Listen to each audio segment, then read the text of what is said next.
Oke, saya sudah record. Assalamualaikum warahmatullahi wabarakatuh. Selamat siang Bapak sekalian, peserta skema ahli K3, ahli media K3 konstruksi. Hari ini seperti yang sudah saya share di grup, kalau kita akan bahas terkait petunjuk teknis ketika uji dan juga akan ada simulasi tanya jawab. Oke. Untuk uji sendiri, tadi saya sudah sempat sampaikan kepada Pak Irvianto, kalau pelaksanaannya itu sendiri masih belum bisa kami fixkan, apakah bisa tetap berlangsung besok atau tidak. Karena asesor dari LSP itu hanya ada 3, dan 3-tiganya kebetulan sedang ada event in class di Subang juga dengan PUPR. Dari hari ini sampai hari Rabu. Nah, kalaupun bisa di-approve besok, mungkin akan paling lama diinformasikan sebelum jam 8 malam. Berarti kalau tidak bisa, kemungkinan itu akan dijadwalkan di hari Kamis. Nah, tetapi sebisa mungkin tetap kita usahakan kalau tetap running sesuai dengan permintaan di awal di hari Selasa. Begitu. Karena keterbatasan dari kuota asesornya sendiri. Oke. Kemudian untuk uji kompetensi itu sifatnya hanya interview saja. Jadi tidak ada uji tertulis ataupun uji uji tertulis atau ya tidak ada uji tertulis. Jadi hanya uji interview saja berkaitan dengan teori ataupun pengalaman kerja Bapak-bapak sekalian sesuai yang ada di portofolio. Kemudian untuk uji sendiri itu akan one by one, satu-satu dengan asesor. Dan estimasi waktunya itu adalah 45-1 jam untuk satu asesi. Apalagi ini ahli bisa sampai 1,5 jam kemungkinan. Karena asesor untuk ahli ini biasanya agak sedikit lebih detail ketika nanya peserta. Kemudian lagi untuk memastikan bahwasanya Bapak sekalian berada di area yang kondusif, kemudian jaringannya juga stabil, karena mitigasinya kalau pelatihan ataupun asesmen online adalah komunikasi yang lancar dengan asesor. Seperti itu.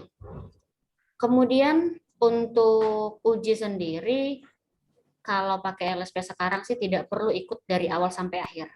Cukup standby 15 menit sebelum waktu jadwalnya saja.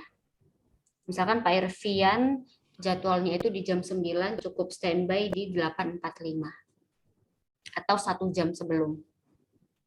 Tidak harus ikut dari awal kalau memang jadwalnya siang. Begitu. Tetapi kembali lagi jadwalnya itu tetap tentatif. Kenapa? Misalkan nanti sebelum Pak Irvian ada Pak Duta bisa jawab pertanyaan asesor itu dengan baik, selesai 1/2 jam, otomatis waktunya turun semua ke bawah. Jadi tetap tentatif, mungkin bisa standby 15 sampai 1/2 jam sebelum waktu ujinya. Atau akan tetap saya share di grup terkait perkembangan untuk uji. Kemudian lagi peserta itu wajib memprint out. Jadi untuk APL 1 dan APL 2 itu wajib di print out ya, Bapak-bapak sekalian yang sudah dikirim ke grup yang ini. Wajib di print out. Nanti sebagai bukti kepada peserta bahwasanya sudah mengisi dan sudah membaca APL. Jadi form APL ini sebenarnya adalah form registrasi awal. Nah, form registrasi awal di APL 1 isinya ini terkait biodata peserta. Biodata peserta lengkap, kemudian data pekerjaan mulai dari nama perusahaan, kemudian jabatan dan juga alamat sesuai dengan surat keterangan yang diterbitkan dari perusahaan. Kemudian di sini, nah harusnya peserta yang mengisi sendiri. Tapi karena mungkin ada keterbatasan dan kita butuh cepat kemarin, ada kebijakan dari Indo Training kalau tanda tangannya itu diisikan atau diwakilkan dari admin. Nah, Mbak, gimana kalau misalkan nanti di sertifikat tanda tangannya sama atau beda? Tidak perlu khawatir, untuk di sertifikat nanti tetap dikosongkan. Jadi peserta bisa tanda tangan sendiri. Ini hanya untuk registrasi di awal. Kemudian selanjutnya ada data sertifikasi yang diikuti. Nah, data sertifikasinya adalah skema ahli media K3 konstruksi. Benar ya Bapak sekalian? Ahli media K3 konstruksi. Dan selanjutnya ada daftar unit kompetensi. Nah, daftar unit kompetensinya ada 10. 10 kompetensi atau 10 kemampuan dasar yang wajib dimiliki oleh seorang ahli media konstruksi. Yang pertama kita bahas review dulu, menganalisis penerapan peraturan perundangan yang terkait dengan K3 konstruksi. Apa-apa saja regulasi khusus untuk K3 konstruksi dan juga K3 secara umum. Gitu. Kemudian ada unit yang kedua, melakukan komunikasi K3 di tempat kerja. Bagaimana merencanakan pertemuan kelompok, kemudian melaksanakan dan membuat laporan. Nah, yang paling sederhana adalah safety talk atau toolbox meeting atau toolbox talk atau sebutan lain di tempat kerja. Kemudian yang ketiga, menyusun rencana K3 konstruksi. Berbicara mengenai rencana, kalau saya pribadi sih tolak ukurnya itu adalah yang pertama program. Apa saja program K3 yang bisa dilakukan di konstruksi, di bidang konstruksi. Kemudian yang kedua, fasilitas. Fasilitas K3 apa yang harus di-provide, khususnya untuk bidang konstruksi. Dan yang terakhir terkait personil.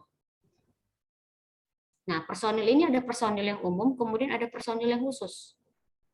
Personil yang umum misalkan HSE, kemudian mungkin dari admin, finance, dan yang umum lain. Sedangkan untuk personil khusus misalkan, apalagi tadi Pak Irvianto menyampaikan kalau perusahaan itu bergerak di bagian konstruksi O2 plant. Nah, mungkin yang khusus itu apakah harus memiliki seorang authorized gas tester. Kemudian misalkan ada pekerjaan pengelasan, berarti harus ada khusus pengelasan. Kemudian kalau misalkan ada pekerjaan lain, pengeboran harus ada juru bor dan lain sebagainya. Itu kalau personil khusus.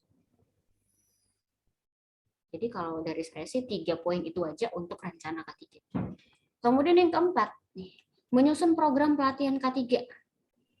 Mulai dari nantinya menyusun training need analysis, kemudian menyusun yang namanya matrix training, kemudian pelaksanaan, dan juga ada review ataupun evaluasi. Nah, tentunya untuk pelatihan K3 ini bisa saja K3 yang sifatnya umum seperti basic firefighting, basic first aid, sedangkan yang khusus seperti mungkin itu ada terkait pemasangan pembongkaran scaffolding kalau ada menggunakan scaffolding, atau misalkan ada penggunaan mesin genset harus ada teknisi genset, pelatihan teknisi genset. Bisa dilakukan sendiri internal atau menggunakan jasa pihak ketiga. Kemudian unit yang kelima nih, menyusun rencana tanggap darurat. Berbicara terkait konsep operasi darurat itu mulai dari ada kebijakan, kemudian ada yang namanya program perencanaan, ada kebijakan, ada perencanaan untuk operasi darurat, kemudian ada pelaksanaan, kemudian ada kesiapsiagaan, dan yang terakhir ada kegiatan untuk rehabilitasi ataupun pemulihan kembali. Saya pikir itu wajib ada SOP keadaan darurat, kemudian diturunkan ke dalam suatu emergency plan, kemudian ada emergency response team, dan seterusnya. Kemudian yang keenam, menyusun kriteria evaluasi penerapan K3 konstruksi.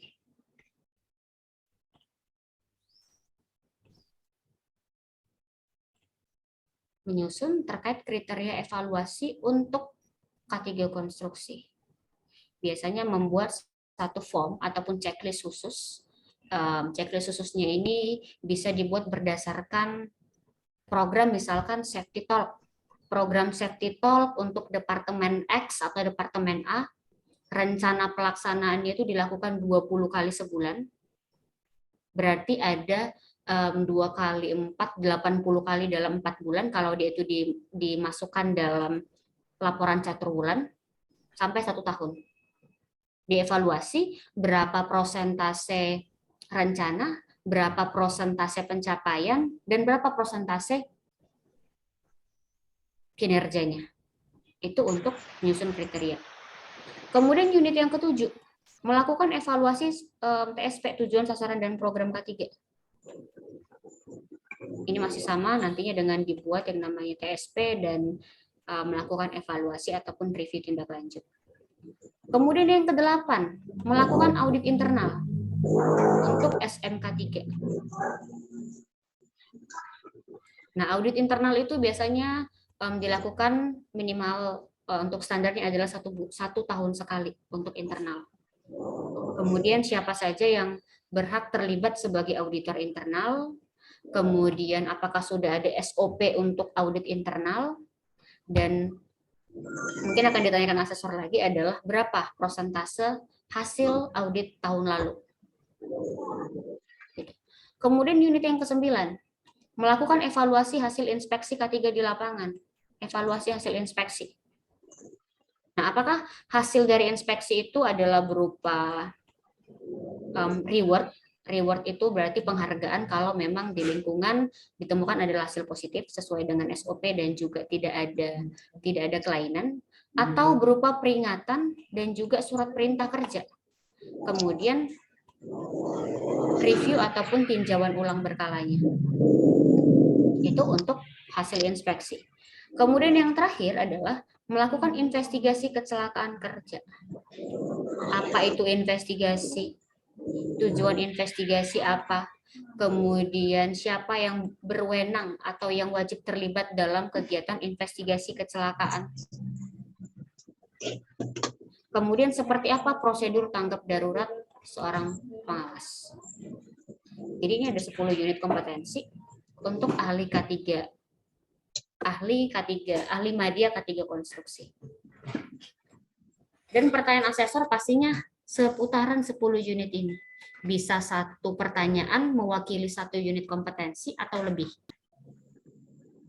Tergantung nanti dari jawaban Bapak-Bapak sekalian apakah sudah dirasa cukup oleh asesor atau belum. Kalau belum cukup tentunya nanti bisa pertanyaannya 2, 3 atau lebih dalam setiap unit kompetensi. Itu untuk daftar unit. Ada 10. Kemungkinan nanti kalau asesornya dengan Pak Nandang akan menginstruksikan peserta untuk menyebutkan 10-10-nya unit kompetensi. Tidak harus sesuai dengan kata-kata yang ada di sini, cukup mungkin dengan poinnya saja. Kemudian bukti kelengkapan administrasi. Nah, untuk minimal pendidikan S1, pengalamannya adalah 2 tahun di bidang K3 konstruksi. Kalau pendidikan terakhir D3, minimal 4 tahun pengalaman, SMA sederajat, 8 tahun pengalaman di bidang K3 konstruksi. Gitu. Kemudian ada sertifikat pelatihan ahli media K3 konstruksi, ini ada, diterbitkan dari Indo Training.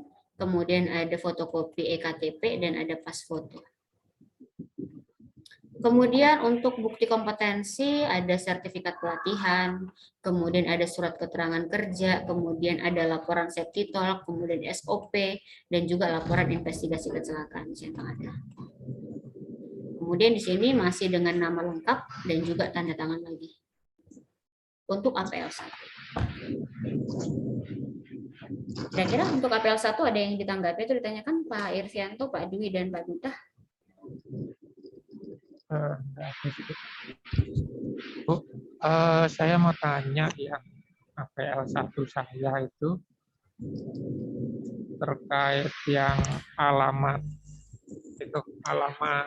rumah, tempat kerja itu misalkan kayaknya sih ada kesalahan dikit itu. Kesalahannya di mana, Pak? Alamatnya itu kan Jalan Raya Kedung Baruk. Ini nggak ada ya? Iya, BARUK itu. Baruk ya? Iya, Kedung Baruk. Oke. Untuk alamat sini lebih kepada untuk database aja nanti Pak Duta. Nggak masalah Bu ya? Nggak masalah. Kalau nggak masalah sih sebenarnya nggak apa-apa. Soalnya kemarin kalau nggak salah kan yang disuruh ngecek nama lengkap ya. Nama dan data-data pribadi kalau nggak salah. Nggak masalah Pak Duta, yang jadi hal yang krusial itu adalah nama lengkap aja. Oke, siap. Nggak masalah. Ada lagi? Pak Irvianto, Pak Dwi, dan Pak Rudi. Kalau cukup kita ke APL 2. Nah, di APL 2 ini adalah asesmen mandiri. Asesmen mandiri ataupun pertanyaan yang wajib diisi sendiri sebenarnya oleh peserta. Nah, asesmen mandiri ini isinya adalah turunan dari 10 unit kompetensi untuk ahli media K3 konstruksi. Contoh kita ambil di sini unit pertama, menganalisis penerapan peraturan perundangan yang terkait dengan K3 konstruksi. Nah, dari unit kompetensi turunannya adalah elemen. Yang pertama, membuat format analisis penerapan peraturan perundangan yang terkait dengan konstruksi. Untuk kriteria unjuk pertama, apakah di sini Pak Satria Duta? Apakah Pak Duta dapat menetapkan format analisis penerapan peraturan perundangan terkait konstruksi? Misal nih, Pak Duta bisa nggak membuat satu seperti regulation analysis terkait K3 konstruksi? Kalau bisa diisi, ditulis Kak, kompeten. Kemudian yang kedua, apakah Pak Duta dapat mengumpulkan laporan penerapan perundang-undangan dan peraturan K3? Bisa. Kenapa? Karena sudah banyak sekarang tersebar di internet, bisa dibuka di jdih.kemenaker.go.id. Di sana sudah lengkap kalau mau ambil terkait regulasi. Kemudian selanjutnya, apakah Pak Duta dapat mengisi format analisis penerapan peraturan teknis K3 di tempat kerja? Bisa, kompeten. Begitu seterusnya sampai halaman terakhir. Mbak, kalau misalkan saya ada beberapa unit yang belum kompeten, gimana kira-kira? Kalau dari Pak Duta saja menyebutkan dirinya belum kompeten, berarti belum bisa diuji. Nah, di sini peserta yang bisa direkomendasikan untuk mengikuti uji kompetensi atau asesmen adalah yang memang penilaiannya itu kompeten semua. Dengan bukti pendukungnya kodenya ini APL 01 garis penghubung 3.B.1. Berarti ini disesuaikan dengan apa hasil pelatihan ataupun training untuk skema ahli K3 media konstruksi. Di halaman terakhir, di halaman ke-8, sama dengan APL 1, ada nama lengkap peserta dan juga tanda tangan. Jadi kalau nanti asesor menanyakan ketika uji, apakah Pak Duta dan Pak Dwi, Pak Irvianto, dan Pak Rudi sudah membaca APL 1 dan APL 2? Saya harap jawabannya adalah sudah dibaca, sudah diisi, dan sudah diserahkan kepada penyelenggara. Maka harus di-print. Kalau sewaktu-waktu ditanyakan, ketika uji bisa ditunjukkan misalnya sudah diisi. Jadi harus di-print sendiri di tempat kerjanya. Kira-kira di-copy, Bapak sekalian. Kemudian peserta juga wajib mempersiapkan KTP ataupun ID pengenal atau SIM. Nanti cukup dengan seperti ini, ditunjukkan begini, misalnya ini KTP ditunjukkan seperti ini, atau mungkin akan dibacakan nama lengkap seperti itu. Sebagai verifikasi, apakah peserta yang diuji hari itu benar dengan dokumen yang sudah diberikan kepada admin.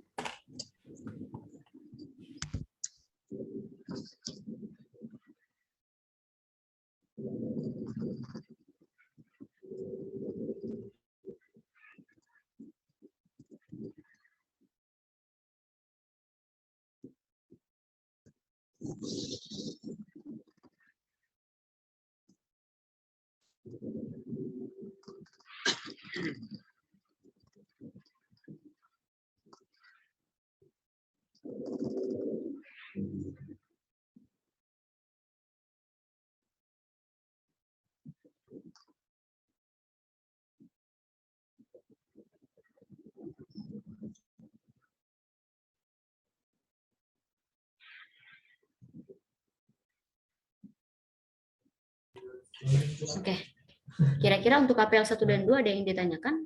Dan untuk petunjuk teknis, Bapak sekalian?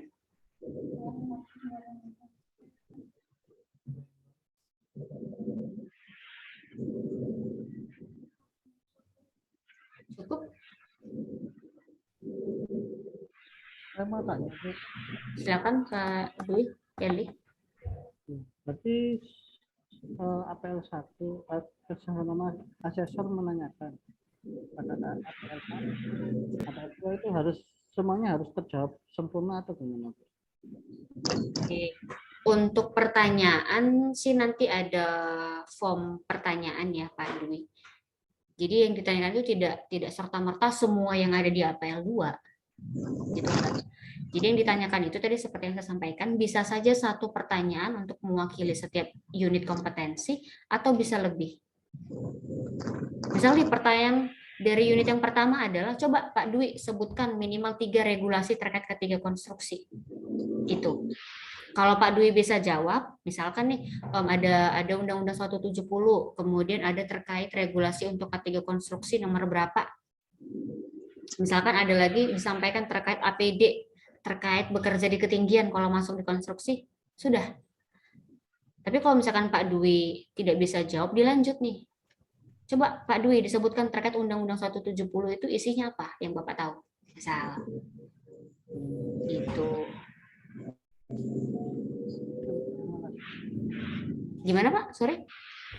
Terima kasih infonya. Oke, baik. Ada lagi Bapak sekalian?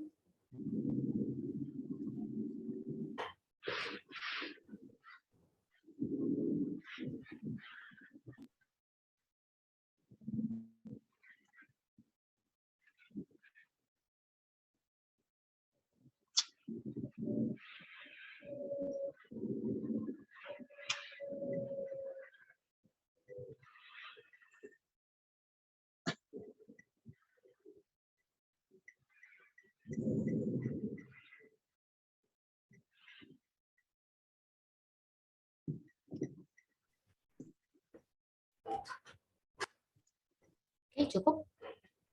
Bapak sekalian ada lagi mau ditanyakan? Silakan.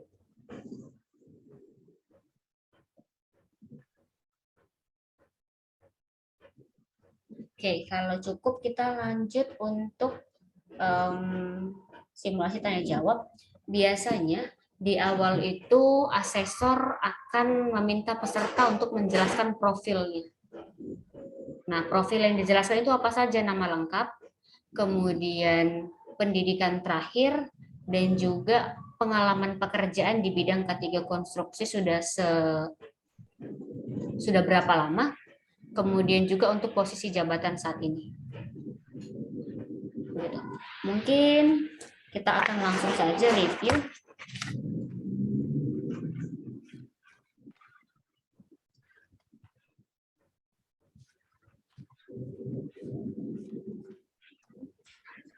Ke Pak Rudi Siswanto terlebih dahulu, silakan Pak. Pak Rudi monitor Pak. Dulu saya masih di perjalanan ingin menyetir, Mbak. Oke, Bu. siap kalau gitu. Iya.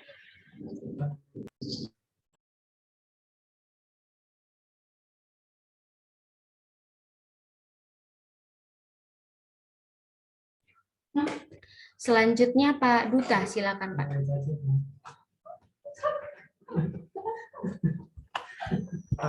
Ya, Bu, selamat siang.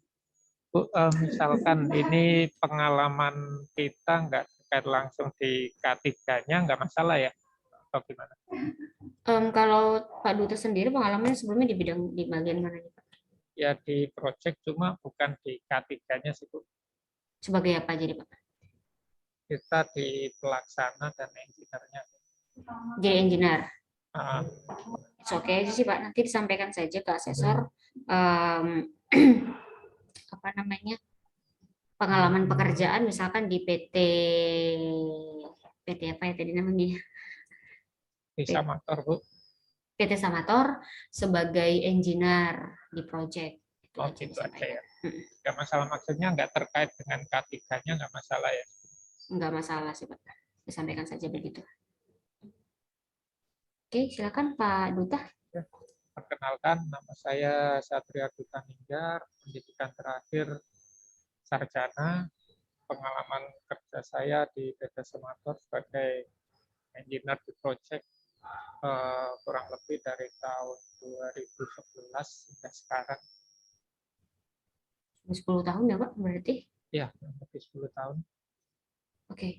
Biasanya untuk seorang engineer project ini apa tugas tanggung jawabnya Pak Duta? Tugas tanggung jawabnya di sini kita mendesain, lalu mengkoordinasikan dan mengkomunikasikan dengan para pekerja di lapangan. Kami tentunya juga sering mengadakan, kalau di kami mungkin toolbox meeting, Bu. Sebelum memulai pekerjaan, kita juga ada briefing pagi biasanya untuk memulai pekerjaan. Itu aja Pak, mendesain dan selain itu kami juga melakukan koordinasi dengan mungkin kalau terkait dengan K3, karena kami juga di perusahaan EPC, kami akan koordinasi berkaitan dengan K3 dengan sisi owner, Bu. Baik dari HSE dari sisi owner, juga dengan penanggung jawab di bagian engineering dan juga konstruksi di sisi owner. Oke, baik.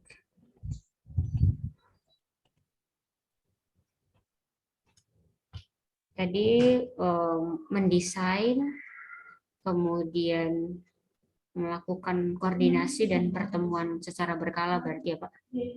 Iya, betul. Oke, baik kalau gitu.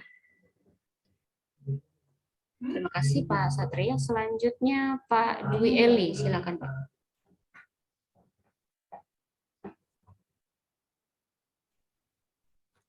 Kenalkan, nama saya Dwi Eli Kurniawan. Saya sebagai engineer juga di PT Samator. Pekerjaan saya mendesain, juga menggambar sebuah plan. Terus habis itu merancang juga. Merancang apa tuh Pak? Yang sebuah supply system kayak gitu. Merencanakan. Gambar ya? Ya, Pendidikan terakhirnya Pak, mohon maaf. sarjana S1 Bu. Oke. Di Samator sendiri sebagai engineer project sudah berapa lama?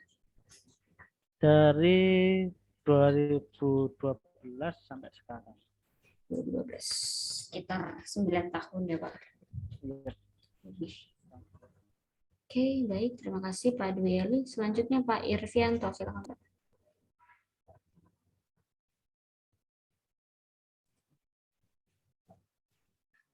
Ya Bu, dengan saya Irvianto Yudo Wicaksono. Jeneng apa? Irvianto Yudo Wicaksono. Ya. Saya bekerja di konstruksi selama kurang lebih 5 tahun. Pengalaman saya untuk konstruksi pembuatan kapal, konstruksi pembuatan boiler, dan yang terakhir ini untuk konstruksi piping dan structure.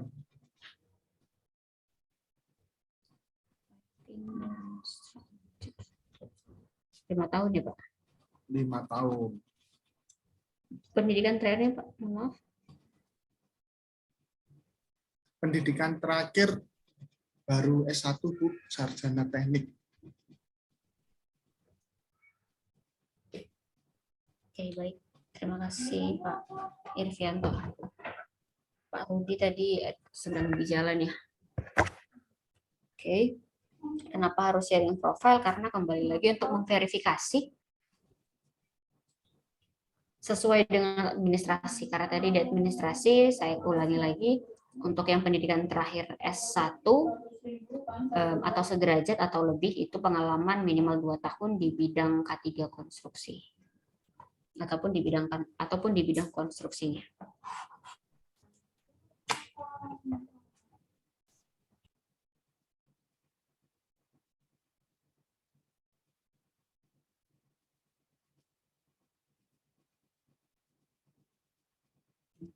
Oke, saya lanjut. Kita akan langsung untuk memberikan pertanyaan. Jadi nanti akan ada satu pertanyaan, saya tanyakan misalkan ke Pak Duta, kemudian langsung kita review bersama biar nggak kelamaan waktunya. Seharusnya sih biasanya dua perwakilan, misalkan ke Pak Duta, kemudian dijawab, kemudian saya lempar ke Pak Ervianto. Tapi ini karena untuk menghemat waktu, biar nggak kelamaan juga, kita buat satu pertanyaan untuk satu orang saja. Kira-kira di copy ya, Bapak sekalian. Oke, kalau cukup saya ke Pak Ervianto dulu.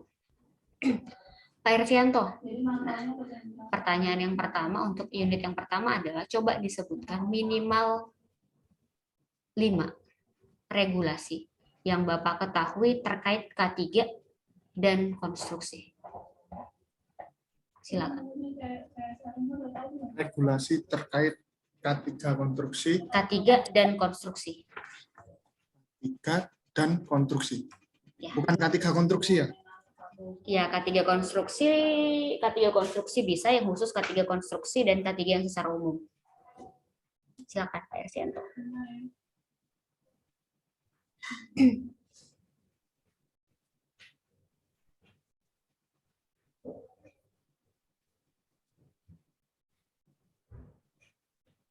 Regulasi mengenai perundang-undangan itu ya Bu ya? Betul.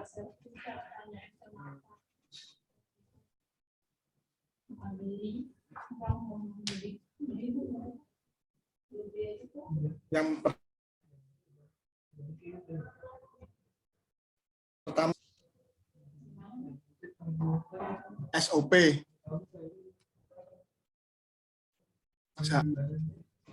Sebelum memulai regulasi.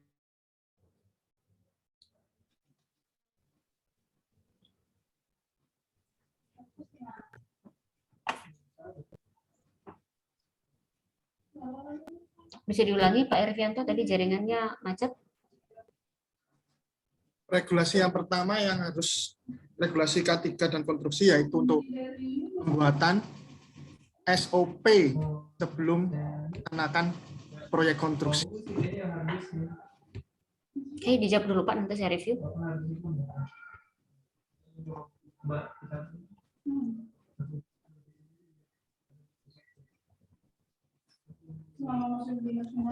Kedua, regulasi untuk menganalisa faktor-faktor safety atau kecelakaan yang akan terjadi jika pekerjaan ini dilaksanakan. Oke, cukup deh Pak Ervianto. Cukup. Untuk regulasi itu kan peraturan perundangan ya Pak. Nah, berbicara dengan peraturan perundangan di Indonesia itu ada undang-undang, kemudian ada peraturan pemerintah, ada peraturan menteri, ada keputusan menteri, ada surat edaran menteri, itu peraturan perundangan. Kalau regulasi? Regulasi ya sama Pak, regulasi itu peraturan standar. Karena kita berbicara terkait standar, standar di Indonesia itu ada apa? Ada Permen. Contoh untuk regulasi K3 dan K3 konstruksi. Yang pertama ada Undang-Undang Nomor 1 Tahun 1970. Nah, di Undang-Undang 170, kalau saya sih ingatnya 170 ya Pak, tapi kalau Bapak sekalian biar lebih hafal itu disebutkan lengkap Undang-Undang Nomor 1 Tahun 1970. Tentang apa? Keselamatan kerja. Nah, di Undang-Undang 170 ini ada memuat terkait apa saja syarat keselamatan kerja. Kemudian apa tugas dari manajemen untuk mencapai yang namanya K3 di tempat kerja. Kemudian apa hak dan kewajiban tenaga kerja. Kemudian apa saja ruang lingkup tempat kerja yang wajib menerapkan K3 sampai sanksi.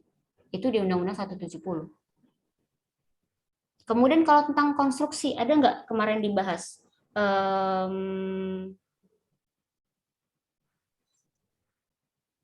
Nih, Permen 1 tahun 1980.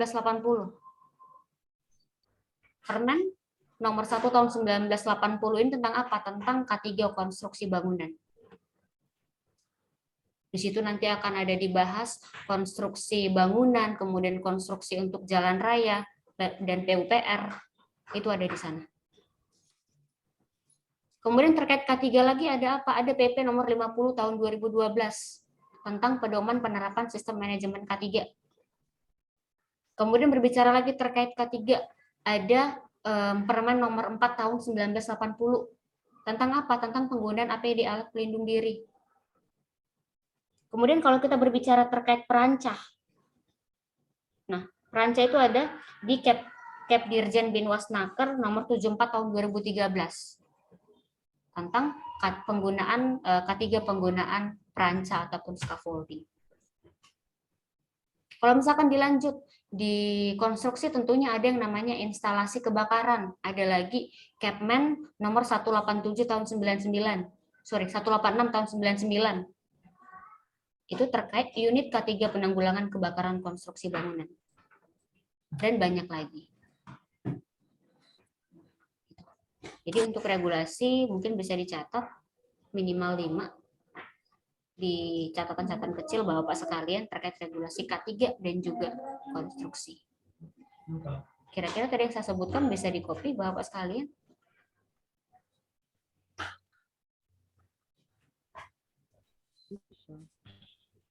Atau terlalu cepat? Kalau undang-undang gimana Bu? Undang-undang dasar 1945 itu. Sorry, gimana Pak? Kalau yang Undang-Undang Dasar 1945 itu isinya apa aja? UUD 1945 isinya banyak Pak. Enggak, maksudnya kan mengenai ke K3 itu Bu. Oh, Dan di- Undang-Undang disahkan nomor kita 1 kemarin. tahun 1970. Oh, Undang-Undang nomor 1 tahun 1970 itu tentang keselamatan kerja. Kemarin nggak ada sempat dibahas kayak itu Pak Undang-Undang 170? udah Bu, udah dibahas. Undang-Undang tahun 1970 tentang keselamatan kerja. Ya, nomor 1-nya jangan lupa Pak. Nomor 1. Satunya Undang-Undang nomor 2 tahun 2017 tentang jasa konstruksi. Jasa konstruksi. Kemudian apa lagi Pak?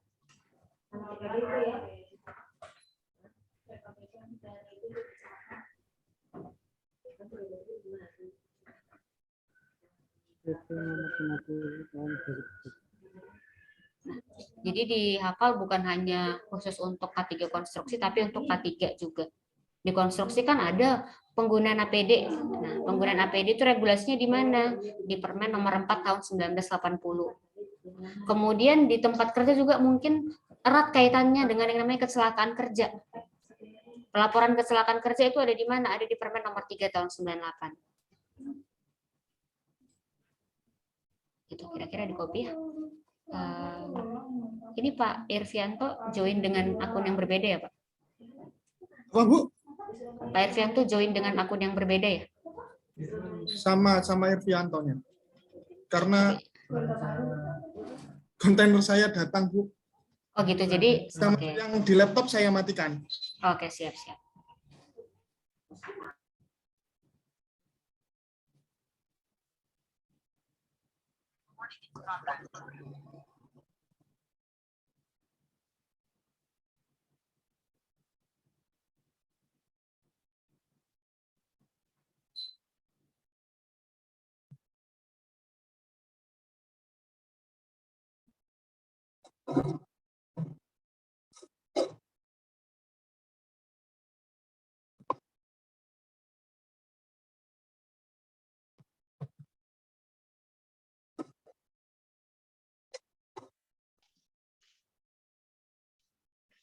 Orangnya Oke.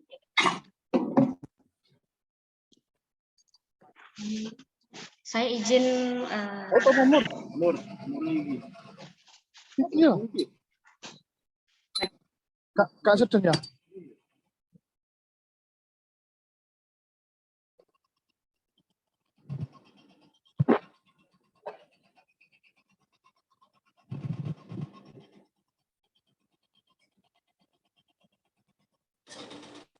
Oke, kita lanjut ya. Bapak sekalian, saya ke Pak Duta. Pak Duta, menurut Pak Duta apa yang dimaksud dengan K3 konstruksi? K3 konstruksi. K3 konstruksi adalah keselamatan,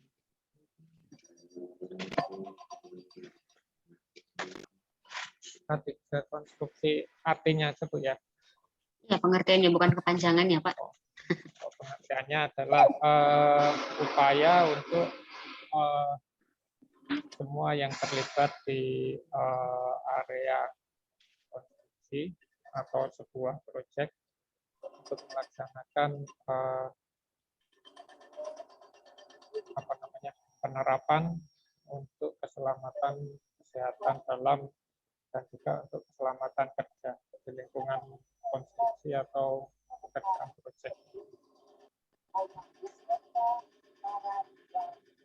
Jadi mulai dari perencanaan, lalu penerapan di lapangan, juga nantinya terkait dengan evaluasi terkait dengan tindakan ataupun program yang telah dilaksanakan di lapangan terkait dengan keselamatan kerja di lingkungan kurang lebih begitu. Oke. Kemudian di PT Samator sendiri, Pak Duta, apa saja program K3 yang sudah berjalan di sana? Kalau kami sendiri kan terbagi menjadi beberapa divisi ya. Ada yang di konstruksi, ada yang di workshop, ada yang di pabrikan. Mungkin kalau yang di konstruksi sendiri mungkin seperti programnya yaitu himbauan atau penerapan pemakaian APD secara lengkap, lalu mungkin ada rutin juga terkait safety talk. Bagi kami mungkin lebih ke TBM ya setiap pagi. Lalu mungkin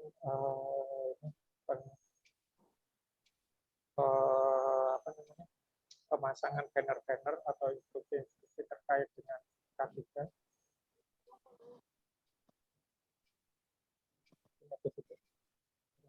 Itu saja, Pak Duta. Iya. Jadi kita akan review ya, Pak Duta dan Bapak yang lain. K3 konstruksi, kalau bahasa Indonesia kepanjangannya berarti adalah keselamatan dan kesehatan kerja konstruksi. Jadi kalau kita tujuan dari K3 konstruksi sendiri adalah apa saja program dan upaya yang dapat dilakukan untuk memastikan semua tenaga kerja dan orang lain yang berada di tempat kerja konstruksi itu safe, aman dan juga sehat. Kemudian memastikan juga semua sarana, prasarana, kemudian sumber produksi, instalasi yang digunakan di konstruksi itu aman dan efisien. Nah, apa saja program K3 yang bisa diterapkan di tempat kerja? Yang pertama ada program pembinaan. Diberikan pelatihan, kemudian untuk tenaga kerja baru dan tugas baru diberikan yang namanya induksi. Untuk orang lain pengunjung ataupun visitor juga diberikan induksi. Kemudian apalagi difasilitasi yang namanya APD. Kemudian ada yang kedua melakukan yang namanya kegiatan pengawasan. Ada supervisor, ada jadwal inspeksi, ada jadwal pemeliharaan maintenance, preventif, korektif, dan prediktif. Ada jadwal audit, baik itu internal dan eksternal. Kemudian ada apa lagi? Ada yang namanya program kesehatan, program pelayanan kesehatan di tempat kerja. Ada pemeriksaan kesehatan awal berkala dan khusus. Kemudian di tempat kerja ada fasilitas klinik atau misalkan ada paramedis di sana. Kemudian ada kotak P3K, ada yang namanya petugas P3K. ada emergency response team, ada kebijakan K3, itu adalah program. Kemudian dilakukan yang namanya pertemuan meeting setiap pagi, toolbox meeting. Gitu. Jadi kira-kira di copy ya, Pak Duta dan Bapak-Bapak yang lain. Terkait K3, konstruksi dan juga programnya. Baik, Bu. Oke. Saya ke Pak Dwi Eli. Monitor Pak Dwi Eli.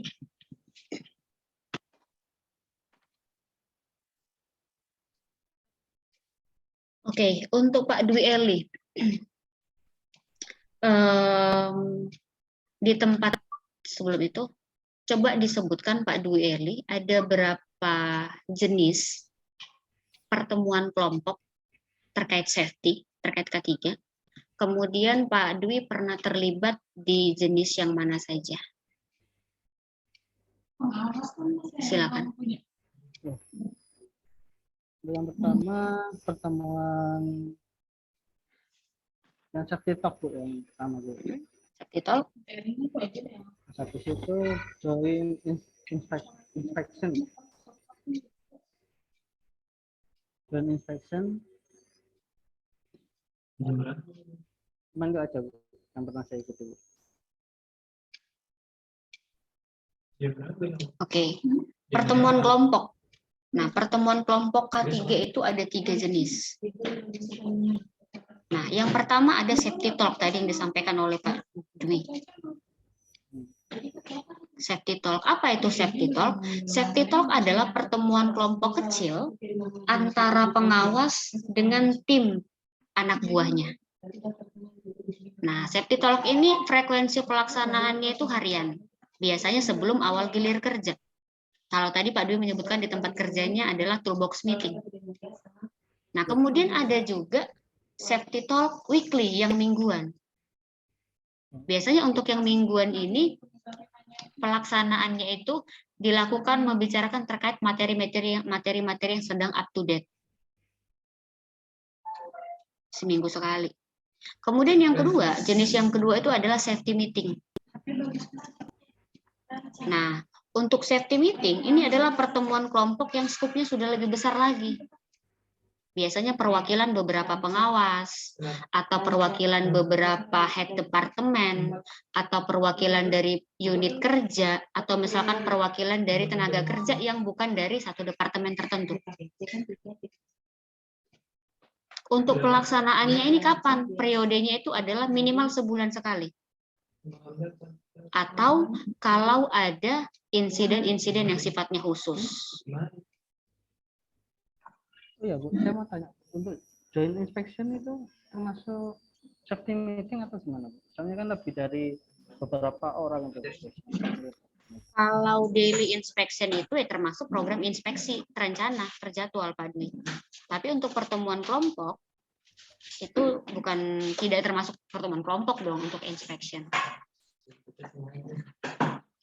Yang ketiga ada safety committee meeting. Nah, untuk safety committee meeting ini adalah pertemuan kelompok dibagi jadi 2 kategori juga. Yang pertama adalah setingkat subten up biasanya atau untuk mitra kerja. Nah, untuk meetingnya itu biasanya apa yang disampaikan di sana? Rapat koordinasi. Kemudian juga ada di akhir tahun biasanya rapat tinjauan manajemen atau penyusunan RKAB tahunan. Itu adalah safety committee meeting. Kira-kira di copy ya, Pak Duta, Pak Dwi, dan Pak Irvianto. Oke, saya ke Pak Irvianto. Ya, gimana Pak Dwi? yang safety committee meeting tadi satu itu ada 2 kan, Bu? Ada 2 ya. Meeting apa? Meeting mitra kerja. Mitra kerja dan satu lagi di perusahaan. Oh, perusahaan. Dalam perusahaan. Jadi dalam perusahaan ini biasanya yang terlibat itu setingkat subten up. Iya, Bu. Terima. Gimana Pak Dwi? Di copy, Bu. Oke, siap. Saya ke Pak Irvianto, monitor Pak Irvianto.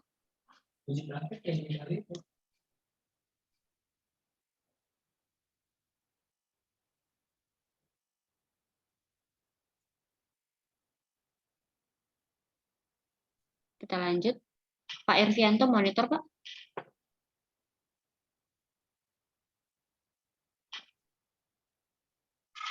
Pak Ervianto monitor. Ya Bu, baru Oke. narik layar. Oke, saya ke Pak Ervianto.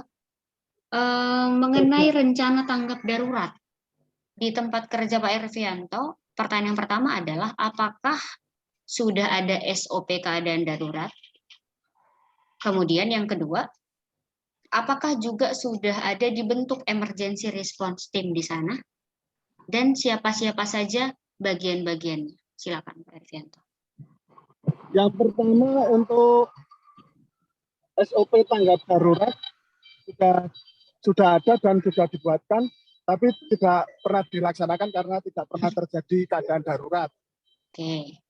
Untuk yang kedua, apa Bu tadi? Yang kedua, apakah sudah ada emergency response team? Tim tanggap darurat. Ini kalau di tempat kami yang di kantor sudah ada, tapi untuk yang saya bekerja ini saya sendiri, jadi timnya saya sendiri. Respons tim itu. Oh gitu. Yang, Kemudian yang terkait ya pekerja saya dengan saya. 2 orang saja Pak timnya. Ini sebelah kono, gini. Ya, sebelah kono, mepet kono ya, parkir engko. Oke, kayaknya Pak Ervianto sambil kerja ya. Saya ke Pak Duta saja. Pak Duta, Iya, pertanyaannya, apakah sudah ada dibentuk yang namanya emergency response team?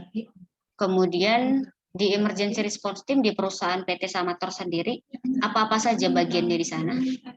Dan apakah sudah pernah dilakukan drill simulasi? Silakan Pak Duta. kebetulan saya ngambil contoh yang di workshop sini ya Bu ya.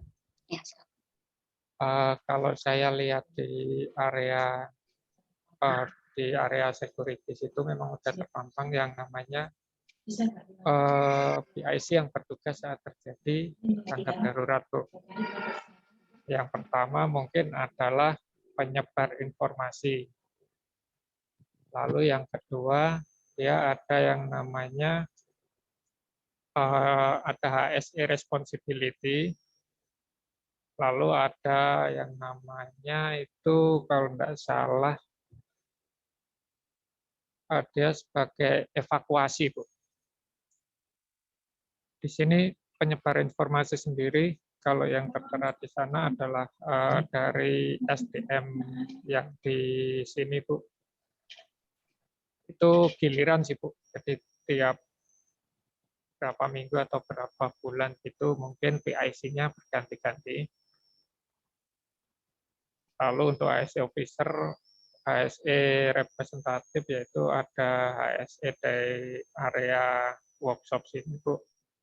Itu ada Pak Warnadi. Lalu untuk evakuasi di sini kita serahkan kepada security, Bu. Personel security. Evakuasinya security, Pak.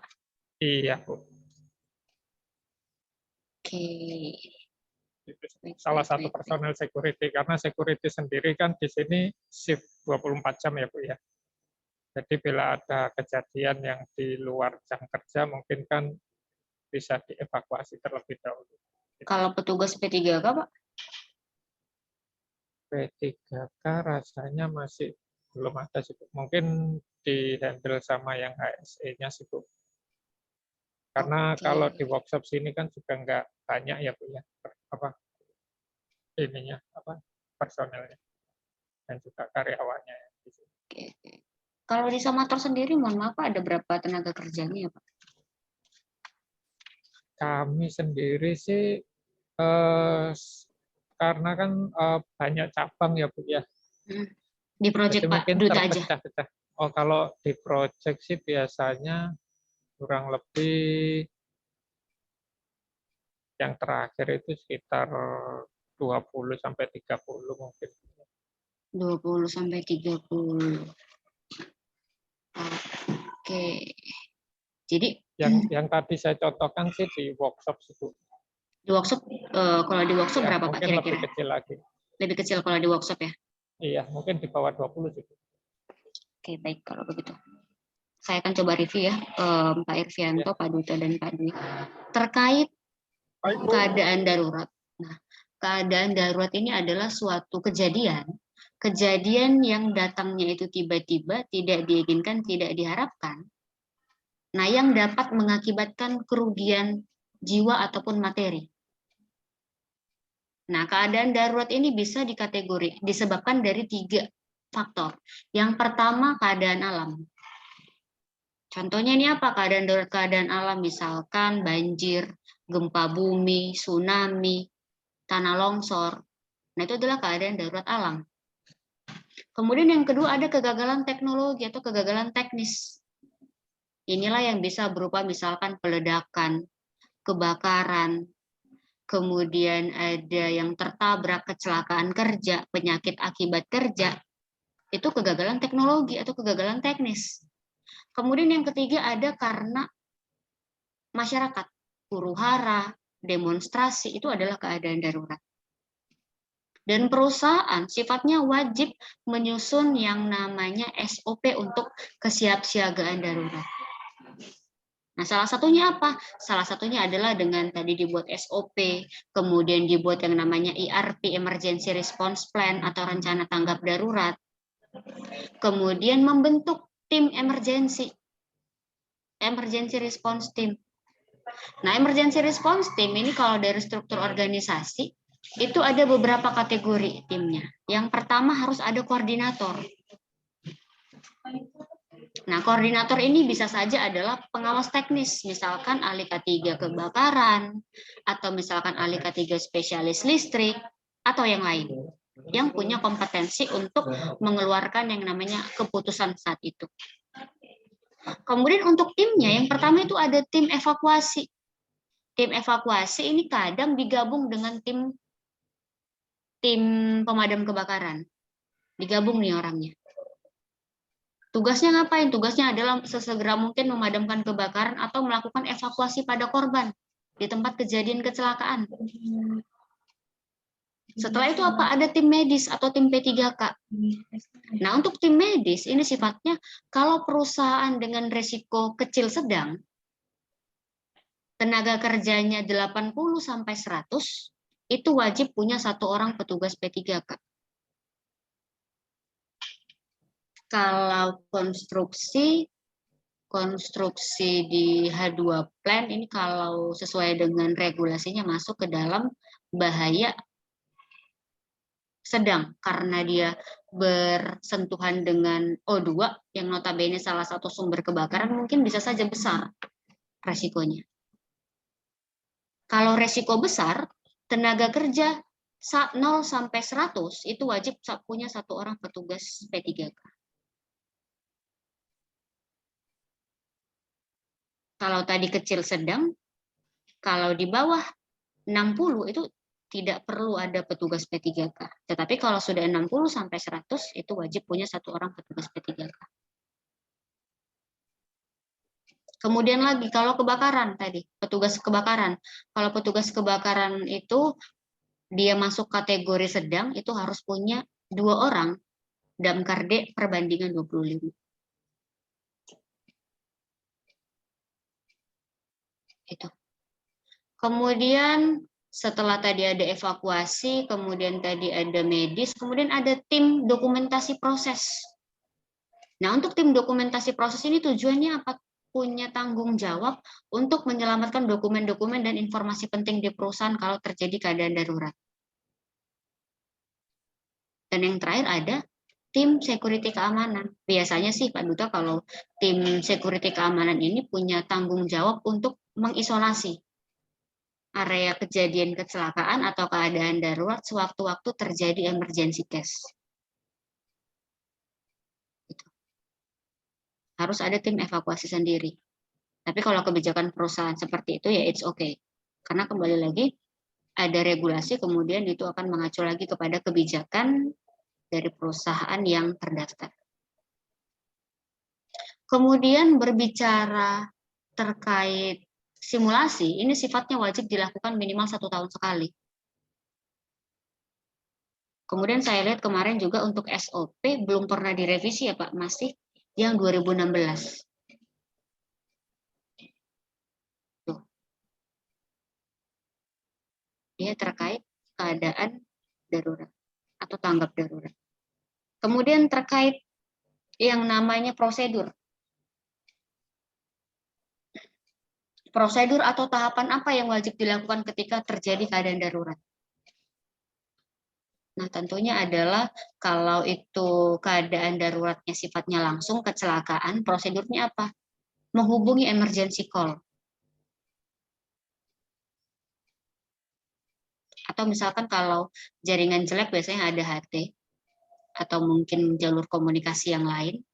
Disampaikan emergency atau mayday sebanyak 3 kali, kemudian menyebutkan nama pelapor, kemudian juga menyampaikan lokasi dan keadaan daruratnya apa. Nantinya dari bagian emergency control room atau dari communication control room lah yang akan menyampaikan kepada manajemen dan juga dinas luar atau pihak ketiga kalau memang butuh bantuan dari pihak ketiga. Dan diwajibkan SOP itu harus disosialisasikan kepada semua tenaga kerja. Termasuk tadi nomor emergensi darurat. Kira-kira di copy ya Bapak sekalian, atau ada yang ditanggapi silakan.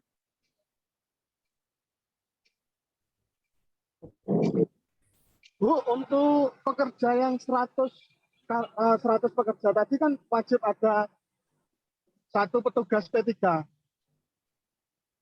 P3 Kak, Ya, untuk kriteria kecelakaan atau kriteria risiko besar, itu wajib punya 1 orang petugas P3K dengan tenaga kerja 0 sampai 100. Di bawah 100, itu wajib punya 1 orang petugas P3K. nah ini pertanyaannya gini Bu, jika dalam pekerjaan tersebut orang-orang bekerja dengan baik dan benar, petugas P3-nya Gimana Pak Ervianto? seorang petugas P3-nya bekerja sebagai apa Bu? Oke. Petugas P3K ini ada 2 kondisi Pak Ervianto. Ada yang kondisinya itu adalah jabatan pendukung atau jabatan tidak langsung, jabatan tambahan. Ada yang dedicated. Kalau untuk seandainya saya punya safety, terus saya jadikan dia juga sebagai petugas P3K, tidak masalah? Tidak masalah, yang pasti harus difasilitasi mengikuti pelatihan petugas P3K di tempat kerja. Baik. Terima kasih. Ada lisensinya. Jadi kalau misalkan Mbak di tempat kerja saya biasanya SOP sudah dijalankan, kemudian program K3 dijalankan, apakah masih perlu ada petugas P3K? Wajib. Petugas P3K itu wajib dengan tadi syaratnya. Nah, sedangkan untuk siapa yang menjadi petugas P3K itu bisa jadi jabatan tambahan. Misalkan Pak Irfan juga bisa jadi petugas P3K kalau itu. Baik. Yang pasti harus difasilitasi pelatihan dan trainingnya. Sama halnya dengan petugas damkar. Tidak ada jabatan khusus fungsional sebagai damkar. Damkar itu adalah jabatan tambahan. Baik.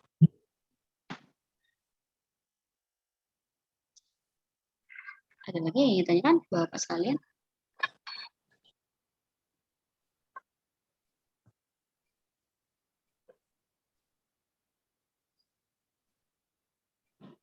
Oke, kalau tidak ada saya ke Pak Dwi Eli.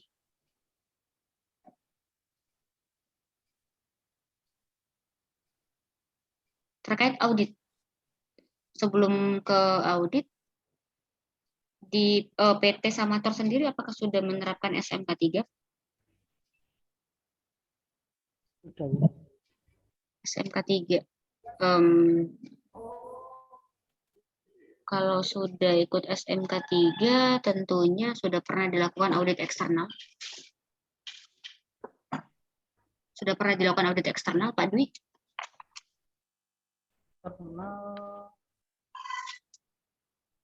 Kayaknya sudah, soalnya kan kami juga bukan orang IT. Oke. Oke. Berarti pertanyaannya ke Pak Dwi, apa tujuan dari pelaksanaan audit? Kemudian untuk audit eksternal itu periode pelaksanaannya berapa tahun sekali atau berapa kali dalam berapa tahun sekali itu. Kemudian auditor internal terkait pelaksanaan audit, untuk auditor internal itu minimal auditornya ada berapa jumlahnya? Pak Dwi, silakan. Tujuan audit yang pertama ya. Tujuan audit kalau menurut saya sih kita mengukur berapa kayak apa air itu biasanya kan ada timbangan itu misalnya apakah air yang kita buang ke masyarakat atau ke selokan atau kemana ke sungai itu sudah sesuai dengan standarnya. Yang kedua tujuan kedua, kalau di perusahaan itu kan ada suara mesin-mesin itu apakah sudah sesuai dengan standar yang ditetapkan oleh pemerintah. Sebelum kita bagaimana caranya untuk meredus suaranya itu. Oke, mungkin saya potong sedikit Pak Dwi. Mungkin bisa dibedakan Pak Dwi antara audit dan juga inspeksi. Nah, kalau yang Pak Dwi sampaikan tadi itu inspeksi, Pak.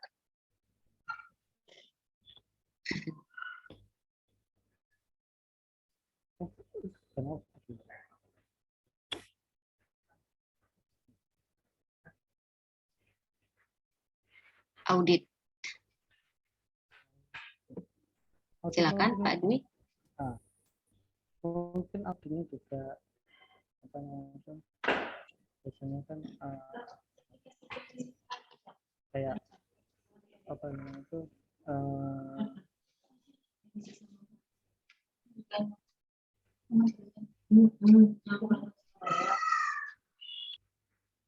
kalau seperti itu apa sampah-sampah atau barang-barang apa itu infeksi juga.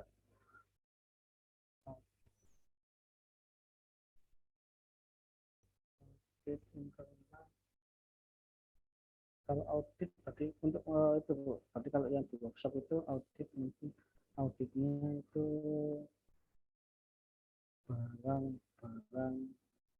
barang-barang yang ada di workshop, barang-barang yang ada di workshop itu jumlahnya berapa atau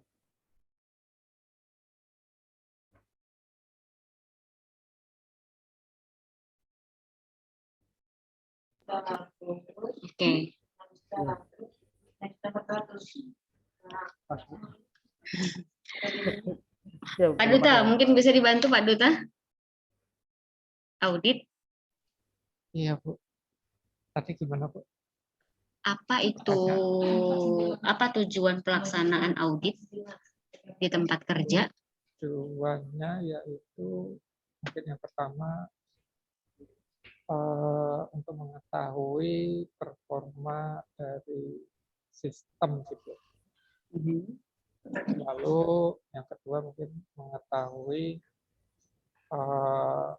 bahaya dan resiko yang mungkin sebelumnya belum terdeteksi. Mungkin seperti itu sih.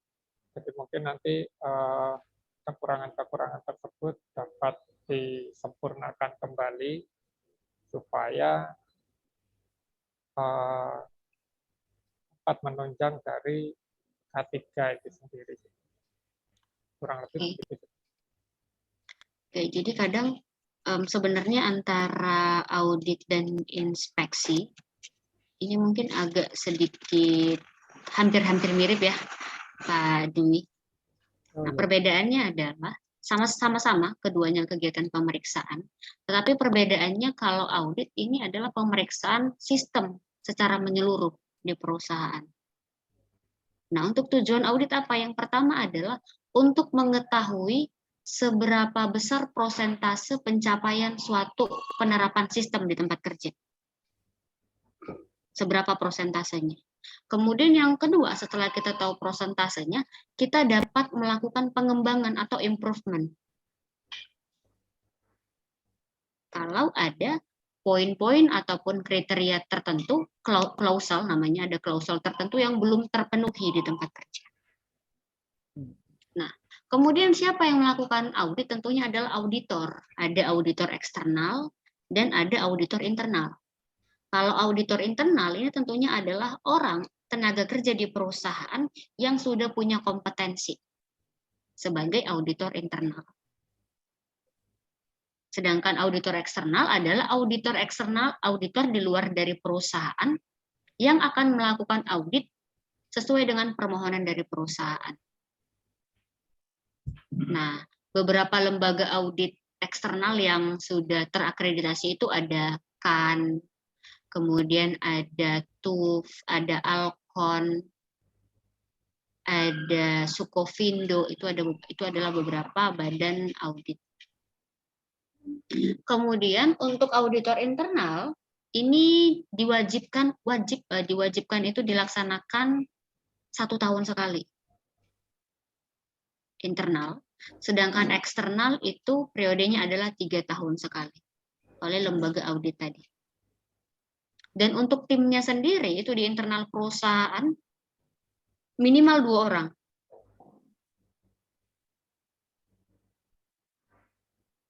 Minimal 2 orang, dan dari kedua auditor internal ini harus dari 2 departemen yang berbeda. Jadi nggak boleh nih misalkan Pak Duta dan Pak Dwi sama-sama dari departemen engineer atau dari departemen produksi, nggak boleh. Kenapa nggak boleh? Karena nantinya tidak akan sesuai dengan prinsip independen. Audit itu harus dilakukan secara bebas. Tidak boleh Pak Duta dari departemen engineer misalkan melakukan audit di departemen engineer, itu nantinya ada bias. Dari 2 departemen yang berbeda. Nantinya kedua auditor internal akan melaksanakan audit secara bersama untuk departemen di luar dari departemen berdua ini, dan kemudian akan melakukan audit silang. Itu dia untuk audit internal. Berkaitan dengan melakukan audit internal SMK 3, nantinya ada kriteria audit ya. Kita review sedikit untuk audit internal Bapak sekalian. Kategorinya ada 3. Ada kategori tingkatan awal, tingkatan transisi, dan lanjutan. Untuk awal ini yang diaudit nanti hanya 62 kriteria audit. Kalau yang transisi 122 kriteria audit, kalau lanjutan 166. Dan ketika selesai audit, misalkan perusahaan mendapatkan skornya itu 0 sampai 59%, perusahaan tersebut akan mendapatkan sanksi administratif dari Disnaker. Kalau perolehannya itu 60 sampai 79%, itu akan mendapatkan bendera dan juga sertifikat silver. 80 sampai 100 itu akan mendapatkan gold, bendera emas. Nah, terkait yang dari bendera dan juga sanksi itu adalah untuk yang audit eksternal 3 tahun sekali. Kalau internal minimal 1 tahun sekali. Biasanya dilakukan sebelum rapat tinjauan manajemen akhir tahun. Kira-kira di copy Bapak sekalian? Di copy itu. Bu, mungkin mau tanya sedikit. Yang untuk eksternal itu apakah mungkin yang terkait dengan ISO juga itu ya Bu? Ya, eksternal, ISO. Oke. Jadi gini, Bapak sekalian, untuk audit itu kan pelaksanaannya ada audit internal dan eksternal. Perbedaannya apa? Perbedaannya hanya pelaksananya saja. Kalau internal dilakukan dari tenaga kerja dalam perusahaan, kalau eksternal dilakukan dari pihak luar. Itu. Mungkin untuk terkait ISO mungkin kepentingannya aja Bu ya. Kepentingannya saja. Bisa kalau auditnya sendiri Pak bisa dilakukan terintegrasi. dilakukan barengan. Jadi nggak harus ISO 9001 sendiri, ISO 14001 sendiri, nggak harus, bisa dilakukan barengan. Untuk apa? Yang pertama adalah cost. Cost itu paling berpengaruh tuh. Kalau dilakukannya bertahap, kemungkinan cost-nya akan lebih besar. Jadi biasanya di akhir tahun dilakukan audit semua sekalian. Paling yang berbeda adalah timnya. Mungkin koordinator untuk bagian ISO ada sendiri, untuk SMK 3 ada sendiri. Kalau misalkan untuk pertambangan ada SMKP sendiri. Gitu, Pak Duta.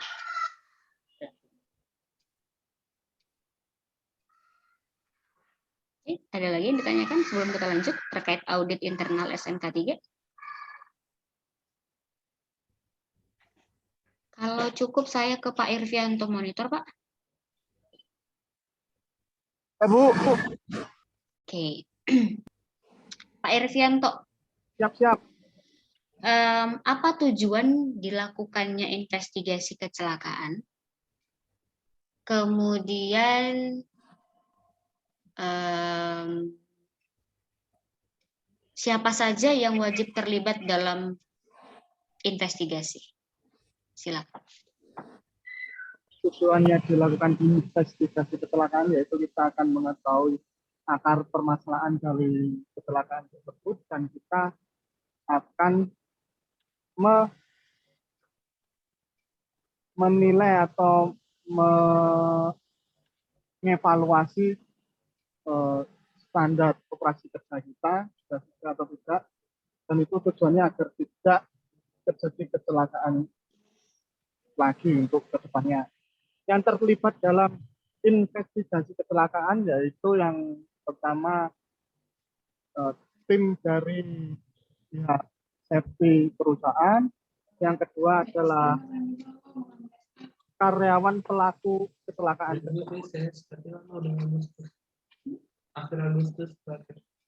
Seperti itu, Bu.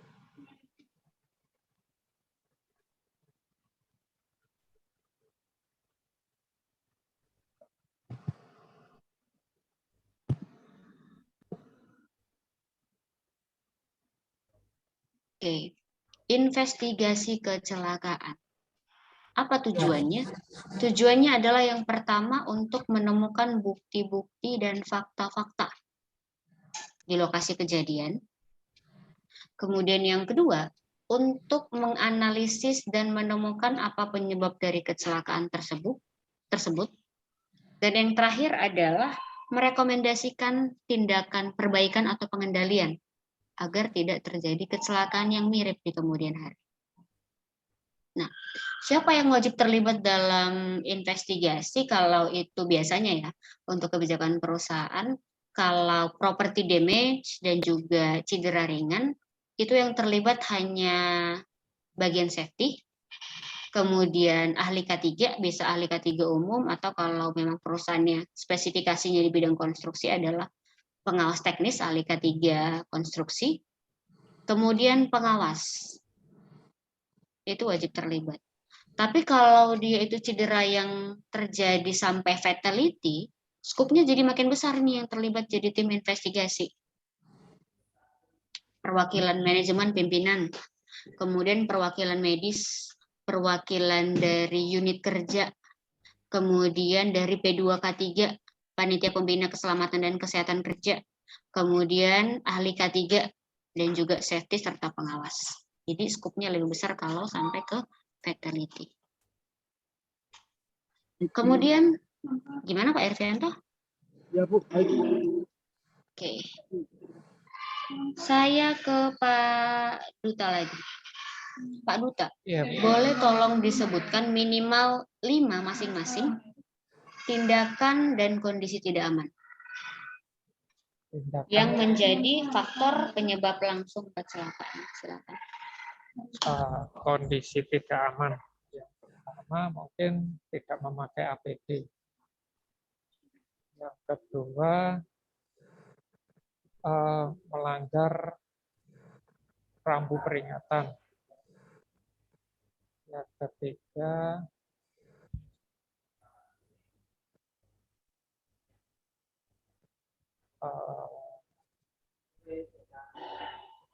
menggunakan APD, mengatur peringatan, apa sih?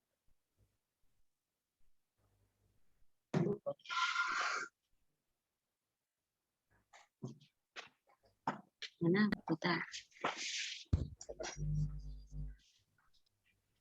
Kita menggunakan APD, melanggar rambu peringatan, mengabaikan apa ya, persyaratan K3, lalu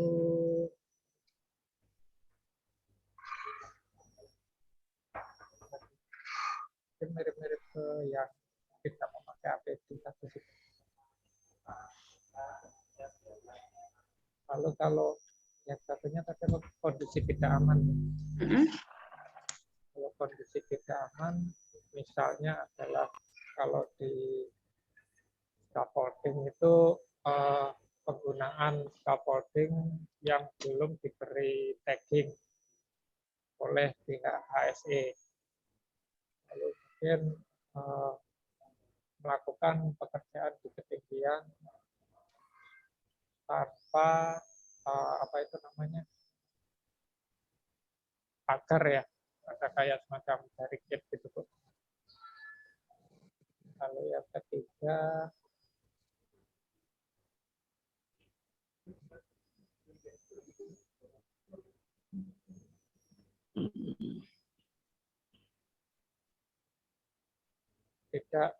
tidak memberikan semacam rambu-rambu peringatan. Misalnya ketika ada orang yang bekerja di ketinggian, di bawahnya itu harusnya kan diberi rambu peringatan supaya menghindari pekerja yang mungkin akan lewat di bawahnya. Lalu keempat,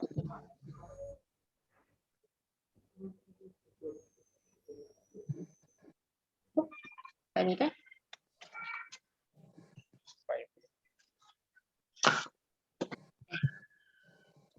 Tindakan tidak aman dan kondisi tidak aman.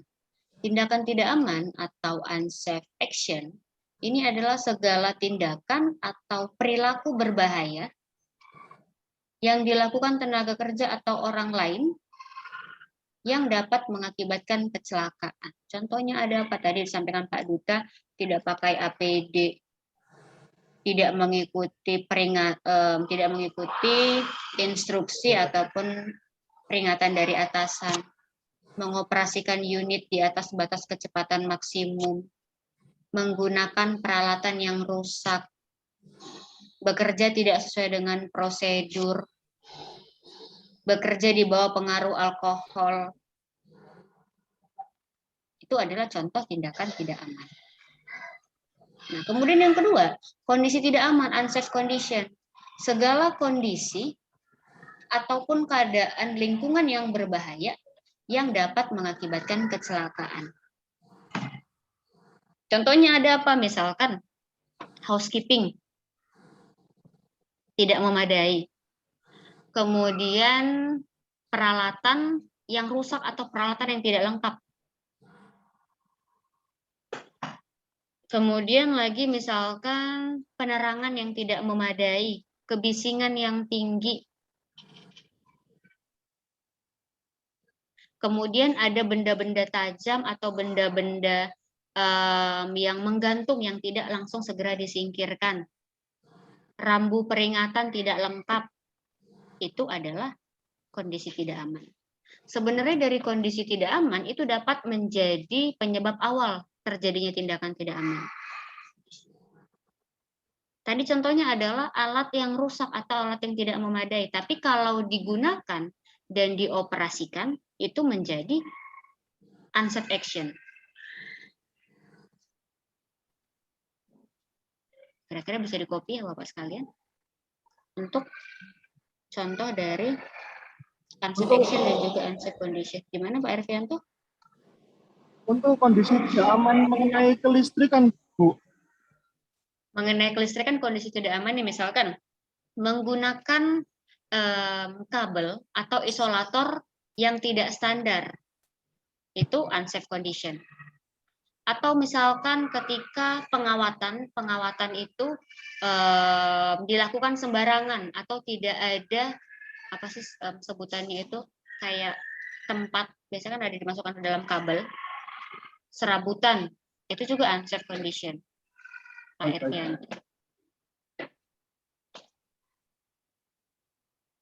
Kira-kira di copy Bapak sekalian? Iya, Bu. Kemudian saya ke Pak Dwi.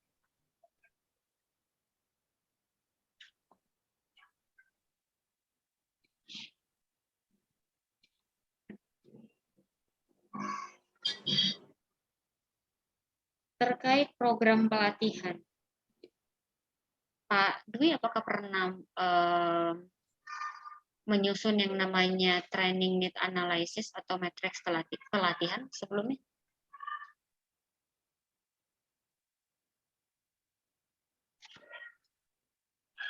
Belum pernah. Belum ya. Kemarin mungkin ada yang bisa dipaparkan sedikit Pak Dwi terkait selama pelatihan, apakah ada dijelaskan bagaimana menyusun program pelatihan K3? Silakan secara teori aja kalau begitu Pak Dwi.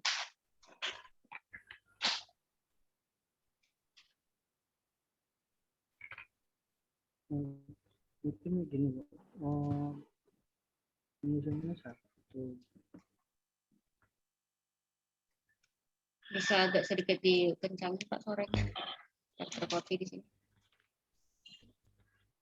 Mungkin satu, membuat rencana itu tujuannya pelatihan itu apa, satu. Itu dua itu kita harus penyebab masa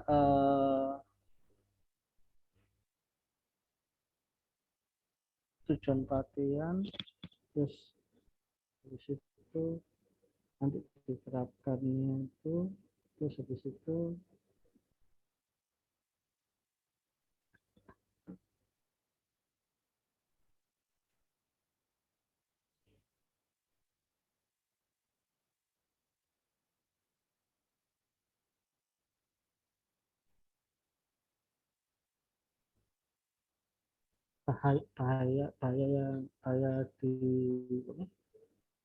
bahaya apa yang ada di tempat kerja itu dan pelatihan, terus habis itu penanganannya seperti apa, mungkin itu Bu.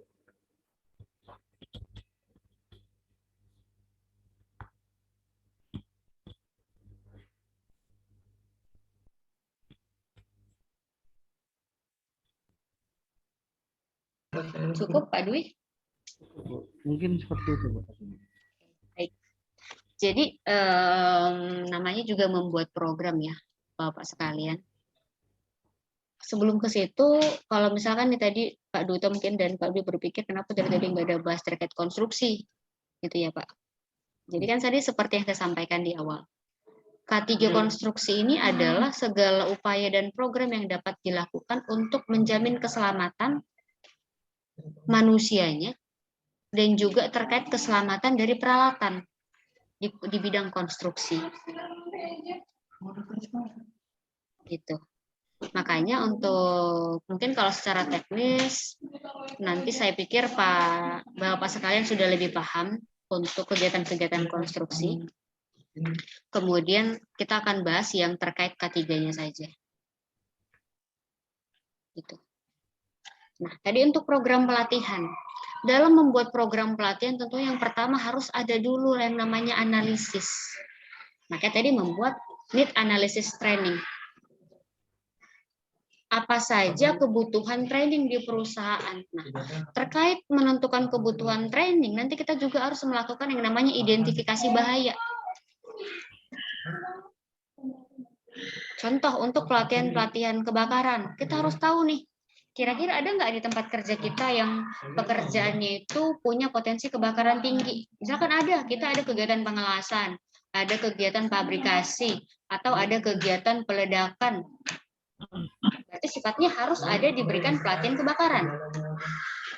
Kemudian misalkan lagi perusahaan kita ini punya tenaga kerja 100 orang, lebih dari 100 orang. Harus punya 1 orang ahli K3 misalkan. Berarti harus ditrainingin nih 1 orang tenaga kerjanya ahli K3 umum. Kemudian misalkan lagi di perusahaan ada pengoperasian boiler atau pengoperasian genset, pengoperasian pesawat uap, ada pengoperasian pesawat angkat dan angkut dan lain sebagainya. Sesuai dengan regulasi, operator itu wajib punya SIO. Harus ditrainingin nih semua operatornya di tempat kerja. Kemudian terkait listrik, tenaga kerja listrik itu juga harus punya yang namanya lisensi. Berarti harus ditrainingin. Nah, nanti terkait penyusunan program pelatihan sebenarnya erat kaitannya dengan cost, analisis biaya.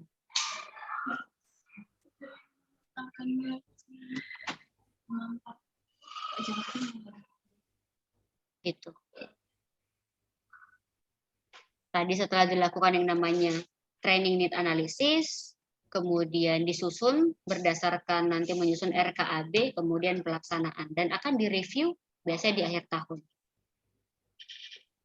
Kira-kira di copy ya, Bapak sekalian.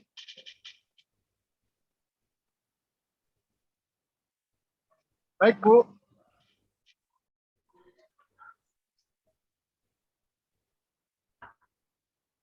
Oke.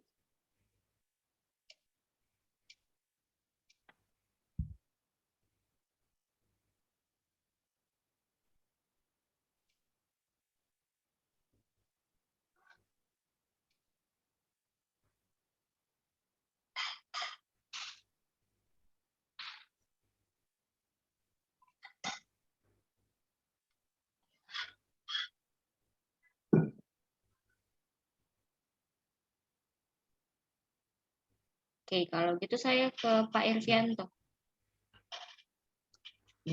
Ya, Bu.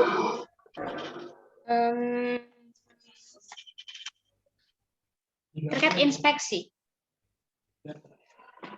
Apa yang dimaksud dengan inspeksi? Kemudian tujuan dari inspeksi itu apa, Pak Irvianto? Silakan. Oke, Bu. Baik. Tujuan dari inspeksi itu pengecekan terhadap semua aspek yang terkait pada pekerjaan konstruksi, yaitu mengenai alat, bantu alat kerja, tools. Setelah itu inspeksi terhadap manusianya, human pekerjanya, ya diinspeksi dari kesehatannya, kesiapan fisiknya. Setelah itu kita inspeksi area kerjanya, sudah aman. Itu yang tujuan inspeksinya, yang pertama. Terus yang kedua apa tadi, Bu? Tujuan dari inspeksi. Bagian dari? Tujuan dari inspeksi. Tujuannya untuk yang pertama untuk alat kerja, alat bantu kerja dan tools, yaitu untuk mengetahui sesuai dengan standarnya atau sesuai dengan umur alat kerjanya. Terus untuk manusianya, untuk humannya, tujuannya untuk mengetahui pekerja itu sudah siap bekerja atau tidak layak untuk bekerja karena faktor kesehatan. Terus untuk area kerjanya tujuannya kita bagaimana bekerja di area yang kondisinya layak atau tidak layak, itu tujuannya. Oke. Inspeksi adalah kegiatan pemeriksaan menyeluruh di tempat kerja untuk mengidentifikasi penyebab-penyebab langsung kecelakaan agar dapat dilakukan tindakan perbaikan sesegera mungkin. Dari pengertiannya saja sebenarnya sudah bisa kita ketahui kalau tujuannya yang pertama adalah mengidentifikasi tindakan tidak aman. Yang kedua, mengidentifikasi kondisi tidak aman. Yang ketiga, menentukan penyebab dasar kecelakaan. Apakah peralatan tersebut masih layak beroperasi atau tidak? kemudian apakah pekerjanya kompeten atau tidak, dan yang terakhir adalah untuk merekomendasikan tindakan perbaikan K3. Kira-kira di copy Bapak sekalian. Baik, Bu. Ya, Bu.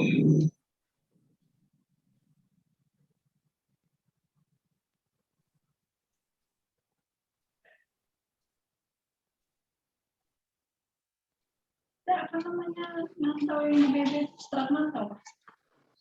Iya, strat mantau ya. Oke, mungkin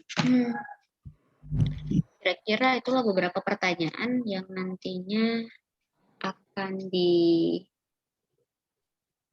ditanyakan oleh asesor ketika uji yang pasti berkaitan dengan 10 unit kompetensi dari skema ahli media K3 konstruksi. Itu kalau secara teknis saya pikir Bapak sekalian sudah paham dan sudah dapat menjelaskan dengan baiklah kepada asesor. Seperti misalkan SOP untuk pemasangan, misalkan pemasangan skit dari O2 atau misalkan terkait desain. Saya pikir Bapak sekalian sudah lebih paham untuk menjelaskannya. Kira-kira ada lagi yang ditanyakan atau ditanggapi Bapak sekalian? Bu, mohon izin Silakan. bertanya dan menanggapi. Silakan, Dari Pak. kesimpulan ini tadi kan Bu, dari berbagai macam yang pre-assessment kita ini tadi kan ada banyak sekali pertanyaan dan penjelasannya. Nah, untuk mengenai seperti Undang-Undang 1970 nomor 1, nah, itu kan saya sendiri pribadi tidak hafal Bu ya. Karena untuk undang-undang, standar, code atau prosedur, apakah kami diizinkan untuk membaca? Oke.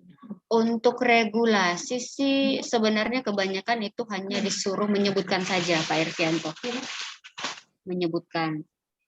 Tidak harus menjelaskan secara gamblang isinya. Kalaupun misalkan ditanyakan terkait isi, disebutkan saja yang resum ataupun kerangka-kerangka besar. Misalkan terkait di Undang-Undang 170 itu ada syarat-syarat K3. Syarat K3 itu apa saja? Kemudian juga terkait P2K3, kemudian juga terkait ruang lingkup itu. Enggak ditanyakan secara keseluruhan, sebutkan pasal sekian ayat sekian, enggak.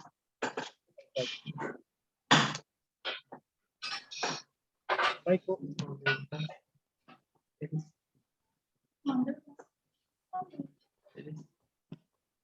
Terima kasih. Ada lagi yang ditanyakan Bapak-bapak sekalian?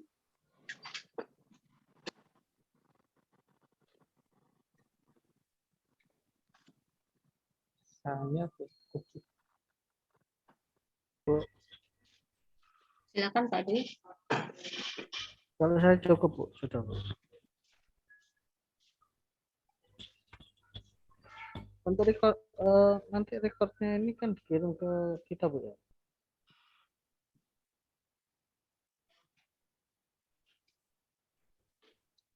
Untuk record nanti akan saya kirimkan linknya, begitu Bapak sekalian. Oke, Bu, baik, Bu. Ada lagi yang ditanyakan sebelum ditutup?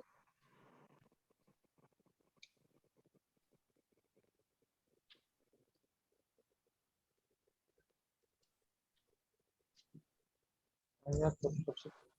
Cuma mungkin untuk yang asesmennya besok, Bu, kan memang tiap orang jamnya beda-beda ya Bu ya. Betul. Itu kira-kira mereka mulai dari pagi atau gimana Bu ya? Untuk yang pertama kali. Biasanya seperti apa?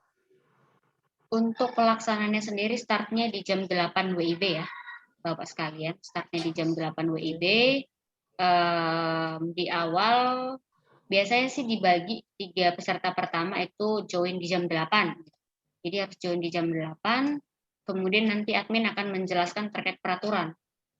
Jadi tidak ada pembukaan secara langsung, hanya peserta yang memang jadwalnya masuk di luar nanti akan dipaparkan terkait peraturannya. Begitu saja Pak Duta. Oh gitu, siap Bu.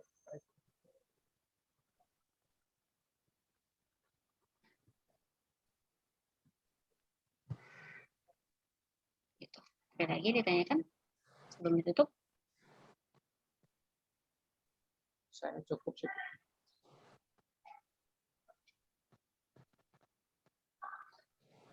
Oke, baiklah kita akan dokumentasi dulu ya Bapak sekalian. Dokumentasi. Bu, saya mau tanya Bu sebentar. Bu Eli? Bu Eli? Iya, Saya silakan Pak Irvianto. Bu, ini kalau mengenai peraturan APD ini Bu, apabila melanggar apakah ada punishment yang tertulis di perundang-undangan itu? Untuk APD nanti bisa dibaca ya Pak Irvianto, regulasinya itu ada di Permen nomor 4 tahun 80. Jika tidak melakukan APD itu ada ya di situ sanksi-sanksi tegas. Oke, sanksi yang pertama kalau dari manajemen, kalau manajemen tidak memfasilitasi APD kepada tenaga kerjanya, ada sanksi administratif dan sanksi bahkan sampai dicabutnya izin. Oh, baik Bu. Baik. Nah, kalau dari tenaga kerjanya itu dari kebijakan perusahaan, Pak Irvianto. Oh, biasanya sanksi pertama itu teguran, kemudian kalau tidak diindahkan, dinaikkan jadi peringatan SP1, SP2, SP3, mungkin sampai PHK. Baik Bu, terima kasih. Nanti Ada saya lagi, Bapak Ibu sekalian? Bapak sekalian, sorry. Oke, kalau tidak ada kita dokumentasi dulu ya Pak. Tangannya dibuat seperti ini. Pakai tangan kanan.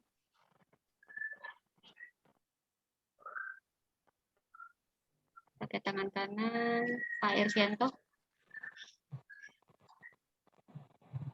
Kelihatan nggak Pak tangannya dibuat begini? Tangannya Pak Irvianto dibuat kayak begini. Oke, saya ambil gambarnya. FN print screen, Mas. 1, 2, 3. Baik, terima kasih Bapak sekalian atas atensinya sore hari ini. Izinkan saya mewakili Indo Training untuk mengucapkan terima kasih kepada Bapak sekalian dan juga perusahaan dikarenakan sudah mempercayakan untuk provide sertifikasinya di Indo Training. Saya juga mohon maaf mewakili Indo Training apabila ada perkataan atau mungkin tingkah laku yang tidak sewajarnya, yang tidak berkenan di Bapak sekalian agar kiranya dimaafkan, sehingga tali silaturahmi di kemudian hari masih tetap dapat dilakukan. Gitu. Semoga juga uji kompetensinya besok atau mungkin 2 hari ke depan sesuai dengan nanti approval dari BNSP bisa berjalan dengan lancar dan Bapak sekalian bisa direkomendasikan kompeten. Mungkin demikian pertemuan kita di sore hari ini. Saya akhiri dengan Assalamualaikum warahmatullahi wabarakatuh. Selamat sore. Silakan Bapak sekalian sudah dapat lift dari ruangan ini dan dilanjutkan aktivitasnya. Terima kasih Bu. Selamat sore.